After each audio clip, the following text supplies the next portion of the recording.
is weather or not. Well, here we are cranking our way through the work week after a very cold start to the day. Working our way into an active stretch of weather heading into the weekend and next week. So plenty to talk about on today's episode of Weather or Not. Yeah, two systems kind of in the windshield. We're looking at them, one far out in the distance, getting a lot of attention, and we will address that winter weather threat. But first, we do have to talk about that weekend forecast. This is kind of the easy part Right. of the forecast. Yeah, it's going to rain this weekend, and it's going to warm up a little bit, which is the plus, and that's what we've been saying here. Yeah, that dirty warm up, as I often call it, coming in here as we head into the weekend. Best chance of rain still slated for Saturday, still looking like midday, maybe the afternoon, still some subtle timing differences. Yeah, and it looks like we're going to get a little bit of a break now Saturday before that developing weak low is going to try to usher in some showers overnight. But Saturday morning plans, I think we're pretty confident in saying, yeah, have a backup, especially the later we go into the morning. Let's go ahead and show you some of the new data here and really time out what this looks like. You'll notice this coming in here, 7 a.m., showers off to our west, and we'll advance this forward. By the time we head toward 8, 9 o'clock, that works its way through.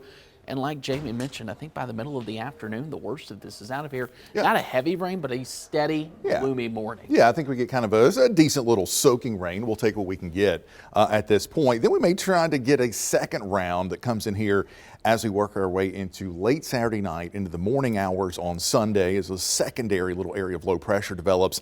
That one I think is a little more spotty. Yeah. Not a steady rain, but kind of a showery setup heading through the first part of the day on Sunday. And then that actually zips on out of here, turns into a little snowstorm for places like D.C., New York City. Boston could get into some snow from what will be our rain on Sunday, but still looking at that little surge of warmth with those showers on Sunday. And I really think with that, we could get up into the 60s. I think the models still continue to hint at that. And if we get some peaks of sunshine before the cold air crashes in, we could have a really good Sunday afternoon. All the more reason to get out and enjoy it because of what is coming behind Sunday afternoon, and that is the big time cold as we head into next week. And now the more complicated part of the forecast. We're going to take a deep dive in here.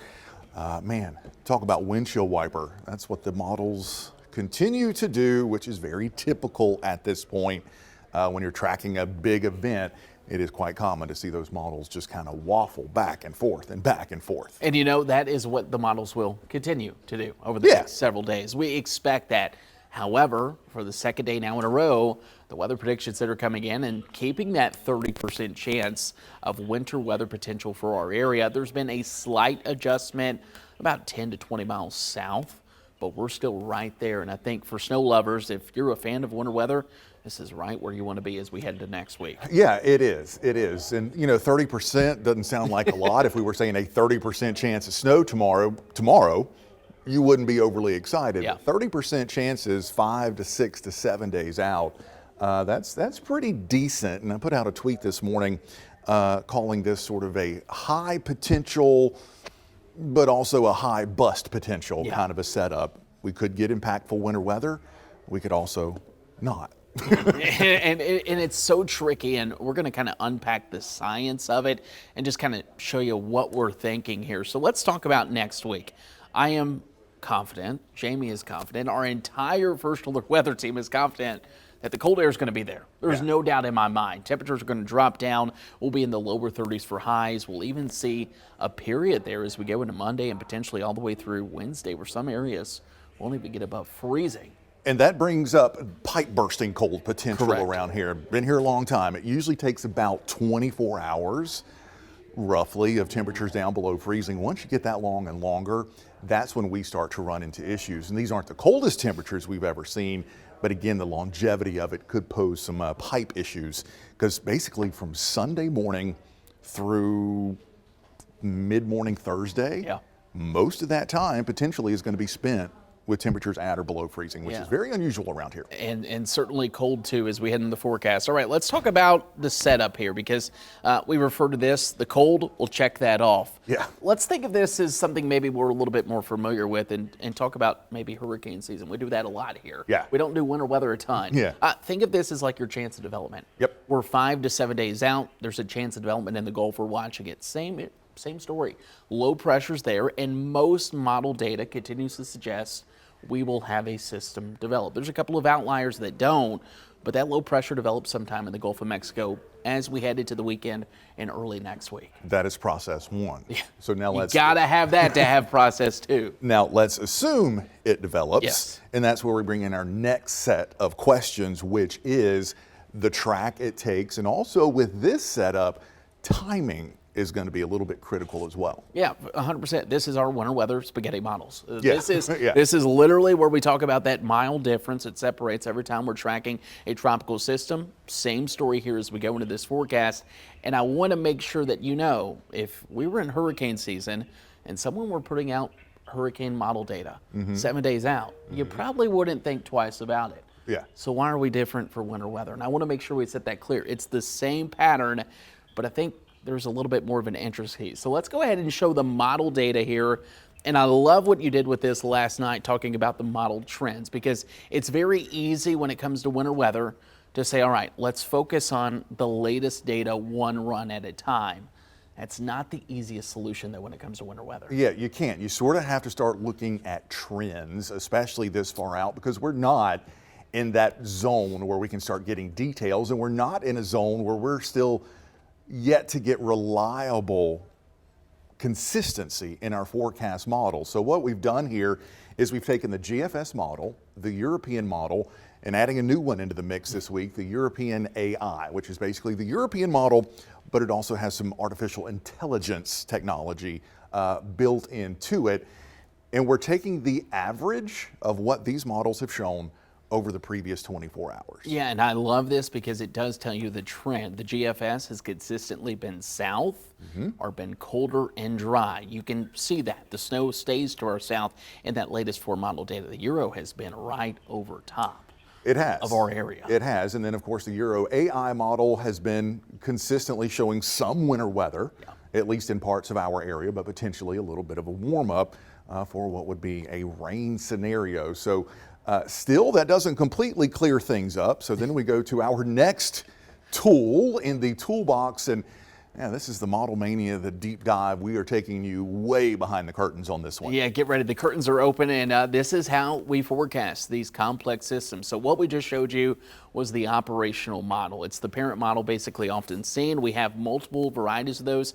A couple of you asked us even this morning, I saw it on social media and X, why not show the Icon or the Canadian? We could. We certainly could, but it's just, that's the start. Now let's get into the nitty gritty of models, because there's something we call ensemble forecasting. Ensembles. Okay, so you take the parent model, the operational, and you tweak it over and over and over. You tweak various elements. Now, we don't actually do the tweaking. Correct. This is all automatically done, but you do that in a bunch of different scenarios, in a bunch of different factors, and what you end up getting are a lot of different solutions and a different possible outcomes that you can then start to get a clearer picture of trends and averages on what may happen with a particular event. And if you can get it to where the operational and the majority of the ensembles start to come into agreement, all right, let's focus there. Yeah. If you start to see it to where an operational is completely different than an ensemble, something's not quite right, and we need to watch that. And that's what we've been doing. That's what we've woke up to this morning. The GFS, for instance. Could not be completely, the operational says this, ensembles say this. So we've got a long ways to go. As far as the ensembles go, I'm getting old, so maybe you can help me here.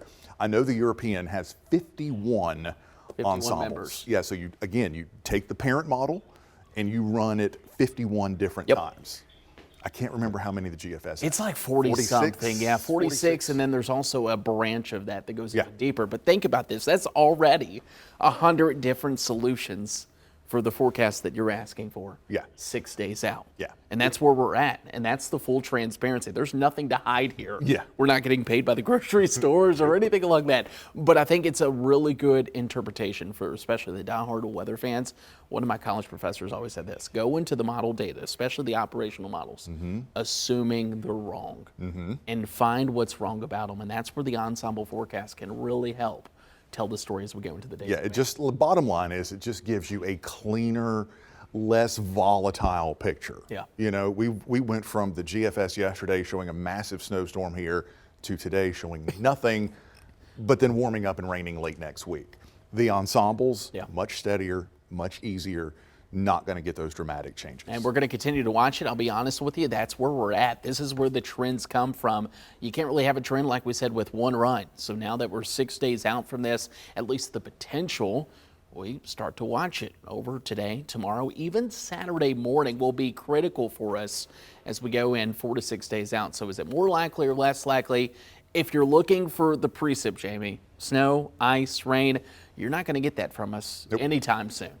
Anytime soon. So something we will watch. But I do want to at least give some hope for snow fans, right? I'm a big component of snow. I love it. All right. So let's go ahead and introduce what I'm going to call the weather encyclopedia for today. Today in weather history. Let's take you back on this date in history. And why not? Let's talk about some of the big snowstorms. All right, let's start out with 1831. A great snowstorm raged from Georgia. It's possible to Maine. Snowfall totals were greater than 30 inches from Pennsylvania to southern New England. Yeah, let's fast forward to 1964, Dallas. Yeah, Dallas had their winter weather last week. Didn't get this much though. A foot of snow on this day back in 1964. All right, we take you up there in 1987. How about this? A winter storm up in Rye, Colorado. 61 inches of snow. That snow then spread through the Texas Panhandle all the way up to Indiana. And let's take you a year later. A small little storm in the western U.S. produced a foot of snow. Not too unusual for areas around Lake Tahoe, but that foot of snow came with 70-mile-per-hour winds. And Andrew, I'm going to let you take out the top spot. This is my favorite one of the day. And how about these stats here? This is the heavy snow, 65 inches of snow in 2 days in Valdez, Alaska. You'll notice it included a record of 47.5 inches of snow in 24 hours. The snow was so heavy enough that it blocked roads, closed schools, and sank half a dozen vessels in the harbor. Imagine 45 inches of snow in that short amount of period. You know it's some serious snow when they close schools in Alaska. Yeah. So that is your weather and history. I love that. That's a little bit different. All right, shall we go coast to coast here? Let's do it. And talk about at least one more day of some sunshine too. Before we do that, how about yesterday, Ochopee, Florida, coming in 79 degrees there. What is that? Gunnison, Colorado. Yeah, up there in the mountains. Not as cold as negative 33 from yesterday, but still pretty chilly. Yeah, 27 below zero. At that point, I think it all feels the same. It does. It's like humidity here in South Carolina when it comes to it. All right, let's take it coast to coast. We'll start here at home. We'll go into your Friday high pressure like we talked about. A lot of sunshine. You'll notice as we advance this forward, not going to be looking at too much throughout the day. We'll look at plenty of sunshine by the time we go past sunset, though. You'll notice some of those clouds start to streamline in as we go into portions there closer to Alabama, Mississippi, and even into Georgia. Temperature-wise, though, not bad for your Friday, Jamie. Yeah, the cold that we've seen the past 2 days kind of easing up a bit. We'll be back up to around 50, give or take a degree or two heading into tomorrow. 60s across the deep south, 70s down there across Florida. Let's take you to the northeast, where Friday's a pretty quiet day. Still a little bit on the chilly side still. Some lake effect snow bands there north of Rochester up by the Q's. That diminishes, though, as we head into tomorrow evening. And overall, it's a quiet finish to the work week there in New England and the Northeast. Yeah, temperatures once again 33 in Albany, 28 there in Burlington, and as you go throughout D.C., 41 degrees with 41 there in Charleston, West Virginia. As we work our way out to the Midwest, you'll notice snow going to begin to work in. We're going to keep an eye on basically this area because this is where next week Arctic air will really start to take place first. You'll notice there toward the end of that, the showers start to come into portions of Missouri. That is that system that will bring our weekend rain as we head into our Saturday. Yeah, but at least for now, temperatures not too bad, considering places like International Falls, typically high temperatures this time of the year around zero. They're 30 degrees heading into tomorrow. Not going to be the case, though, early next week. Is that Arctic air going to involve those areas as well as it comes in out of Canada? Let's take you to the southwest.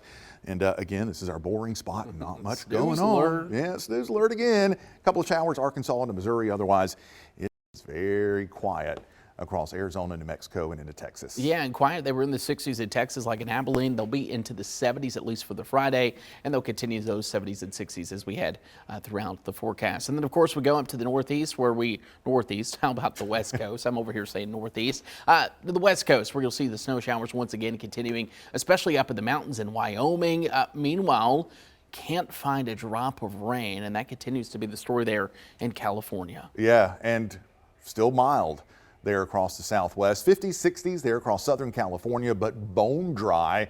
You can kind of start to see a little bit of that finger of cold starting to slip its way into parts of Montana and Idaho with those temperatures into the 20s and low 30s. Yeah, let's take it over to California and give an update on the wildfires. They continue to just once again work time after time tirelessly. The efforts there continue to be noticed by everyone. Another fire broke out Wednesday in Southern California. The San Bernardino police later arrested someone saying this fire was started with arson, so it has spread to 34 acres. No injuries there, thankfully.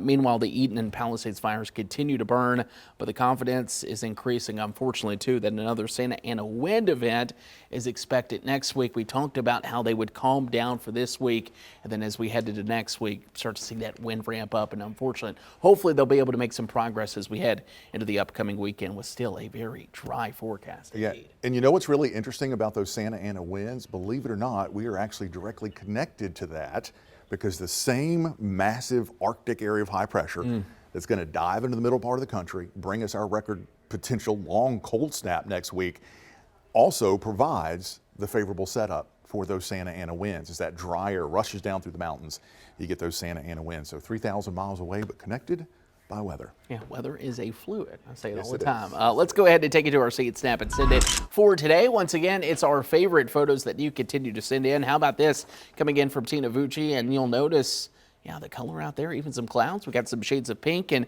Tina, as always, I think you're one of our most loyal people when it comes to sending us a photo. So we certainly appreciate that. Let's go ahead and take it to another friend of ours. Jamie, look at this one.